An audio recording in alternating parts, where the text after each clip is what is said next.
Eu sou o professor Renan Duarte e vou lecionar a disciplina de Ciências do terceiro ano do Colégio Emaús. E aí, terceiro ano, fizeram as atividades? Bom, então nós vamos corrigir, tá? Vai ser uma videoaula de correção das últimas atividades, as 14 questões, tá bom? Então, bora lá fazer a correção. Primeira questão, eu te perguntava de forma bem simples, bem objetiva, do que é a IUCN. Tá? A gente entendeu, né? A gente falou sobre ela, sobre essa sigla na última videoaula. Tá? IUCN, né? A sigla para União Internacional para a Conservação da Natureza, também conhecida pelas siglas UICN, né? Ou a IUCN. É uma organização civil dedicada à conservação da natureza. Lembrando que quando aparecer o ICN, né, porque ela está em inglês, mas não tem problema, tá?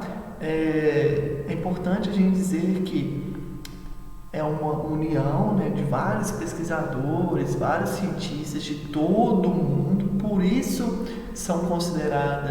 é considerada uma união internacional para a conservação e preservação da natureza, ou seja, dos animais.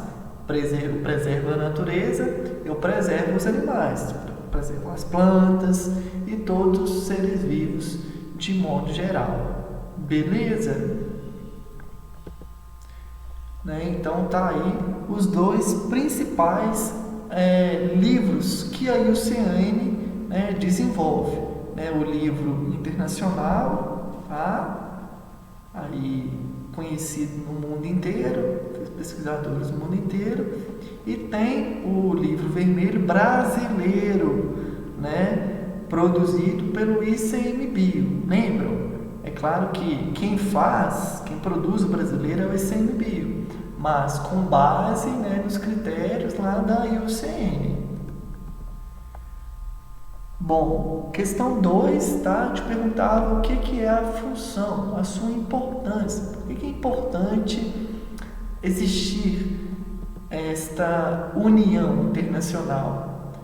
Poxa, a gente fala direto, né? Não só estudando os animais, que a gente aprende sobre a conservação e preservação da natureza. A gente está sempre batendo nessa tecla, sempre falando sobre isso. Por que é importante preservar o meio ambiente? Por que é importante cuidar do meio ambiente? Ora, nós estamos habitando um único lugar que nós podemos existir em todo o universo, que é o planeta Terra.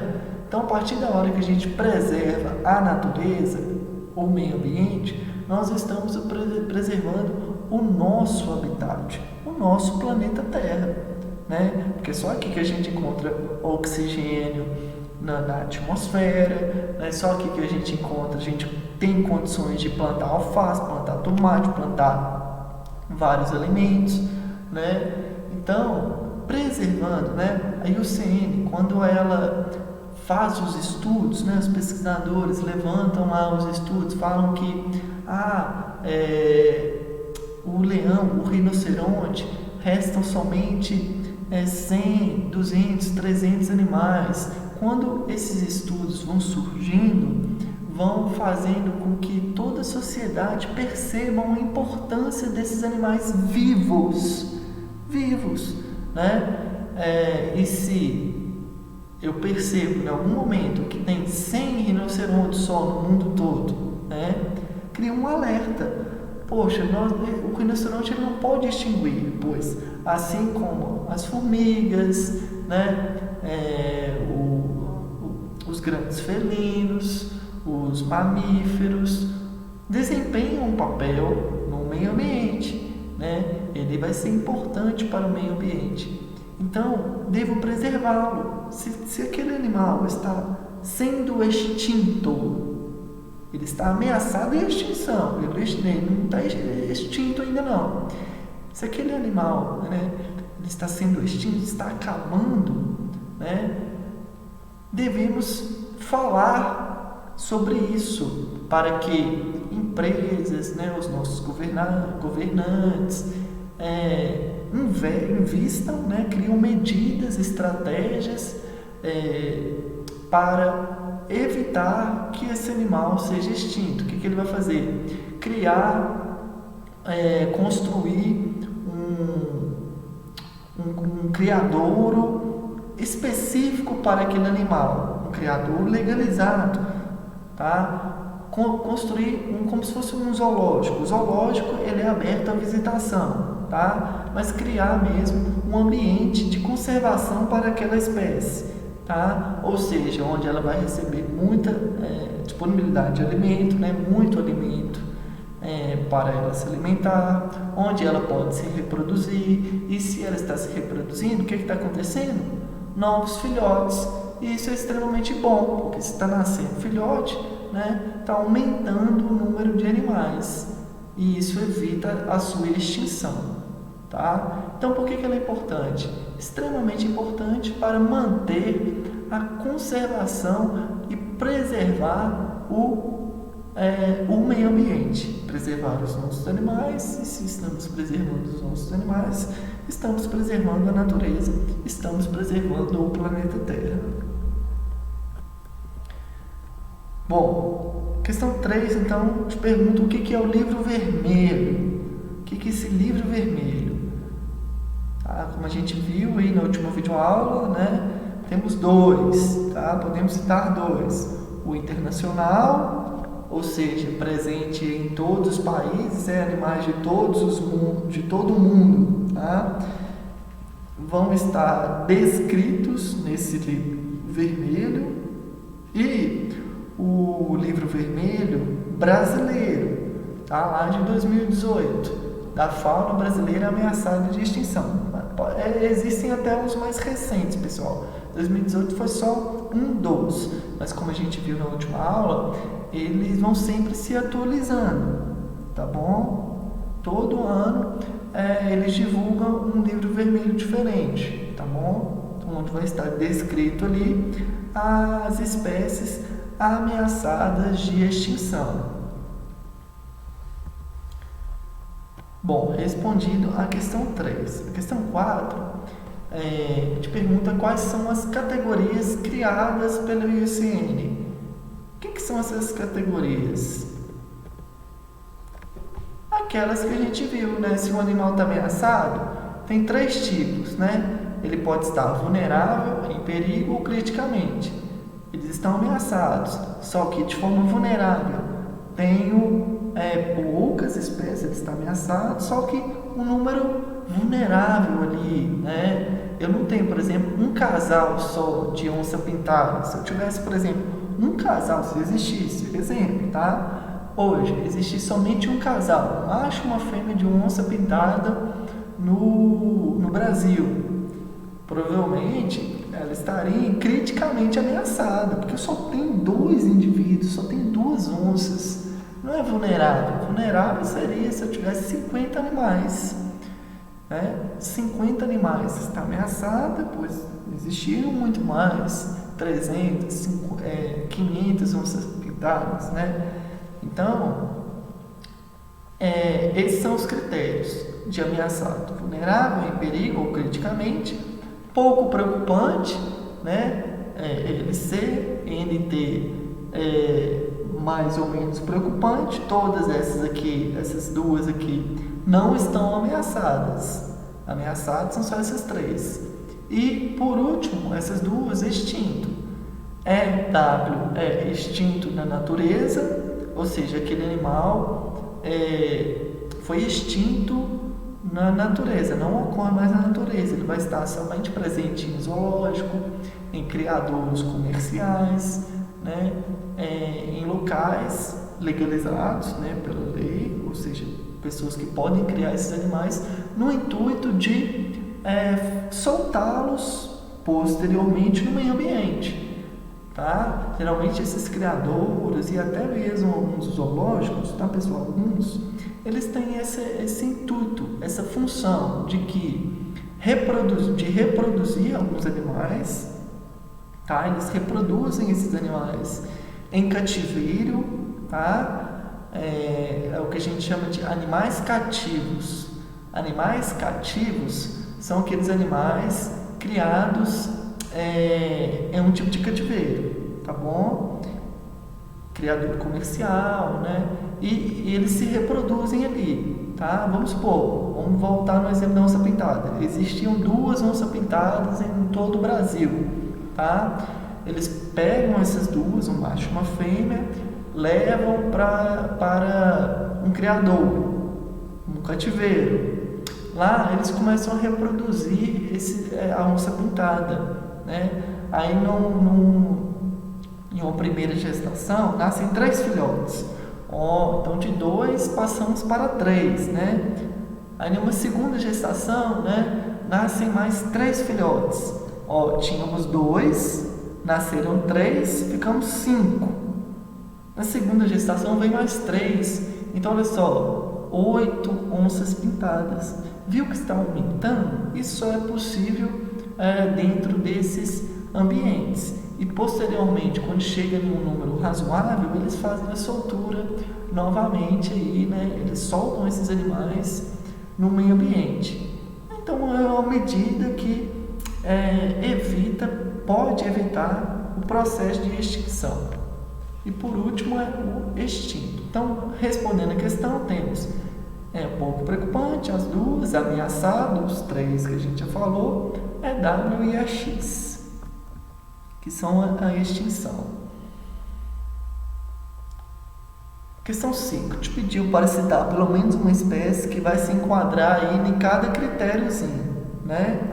Então, menor preocupação. Poderíamos dizer aí, né, animais domésticos, em ambas, tá? Porque são animais que nós estamos sempre cuidando. Cachorro, galinha, né, gato, são animais que dependem de nós para se alimentar, né? Tem gente, né, que trata melhor de gato do que de gente, né? Tem gente que gosta muito. Então, olha só, nós cuidamos desses animais domésticos. Então, eles não ficam soltos na natureza, né? Então, não há risco de se extinguirem. Os animais que vão ser enquadrados aí nesses 3 critérios, tá? Criticamente em perigo vulnerável são os animais silvestres. Renan, quem que é animal silvestre? Aqueles animais que não são domésticos. Silvestre: elefante, girafa, onça pintada, cuíca, que é esse mamíferozinho aí bonitinho que a gente está vendo, tá bom? Então são os animais silvestres são aqueles animais que não são considerados animais domésticos. Então vamos lá citar alguns animais. Temos então ameaçado de forma vulnerável, ou seja, não é tão perigosa, a cuíca, a veste amarela, que é esse passarinho aí com o peito e a cara amarela, bonitinho. Em perigo, mais um mamíferozinho chamado de catita, tá? Ele está ameaçado, em perigo, um pouquinho mais perigoso. Criticamente em perigo, ou seja, está quase sendo extinto, faltam poucos animais. Temos o bugio, que é essa espécie de macaco, e o pato mergulhão. Detalhe, pessoal, para a gente entender este critério, criticamente ameaçado, temos um exemplo aqui do pato mergulhão, que é essa ave aí, à direita na nossa imagem. Ela ocorre somente em 3 locais do Brasil, tá? Um local aqui representado de vermelho, lá no Tocantins, no estado brasileiro. Outra área lá em Goiás, no outro estado brasileiro, e em Minas. Pato mergulhão ocorre somente em 3 locais, somente nesses 3 locais, tá? Por isso que ele está criticamente ameaçado. Vejam só, se acontecer uma queimada aqui em Minas Gerais, nessa região, tá? Ocorre uma queimada e mata todos os patos mergulhões. Ele está extinto? Podemos dizer que em Minas Gerais ele está extinto. Extinto em Minas Gerais. Só que existem dois grupos, né? 2 locais que ocorrem ainda, né? Em Goiás e no Tocantins, aqui, tá? Então, olha só, 3 locais. Em Minas foi extinto, acabou, sobraram 2. Acaba no Goiás, está extinto? Não, tem um mini grupinho ainda, né? Lá nesse último círculo. E se acabar aqui, o que acontece? Ocorre um incêndio aqui, pessoas caçam esses animais, matam esses animais, e mais um incêndio aqui em Minas Gerais. O que acontece? Acabou, extinto. Muito provavelmente, o que acontece, pessoal? Quando os pesquisadores percebem que está literalmente acabando, eles pegam esses animais, né, e levam para um cativeiro, levam para um zoológico, levam para algum lugar para começar a reproduzir esses animais, evitando a sua extinção. Aí um exemplo do mutum do Nordeste, que foi extinto na natureza, ocorre só em zoológicos, tá? E extinto, né? Temos várias espécies aí que nós podemos falar: mamute, né? Tigre de sabre, os dinossauros, que são um grupo extenso de animais aí que foram extintos, né? Foi um evento de extinção em massa, né? Como a gente já aprendeu.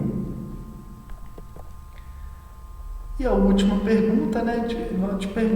A última questão: por que os animais domésticos não estão na lista?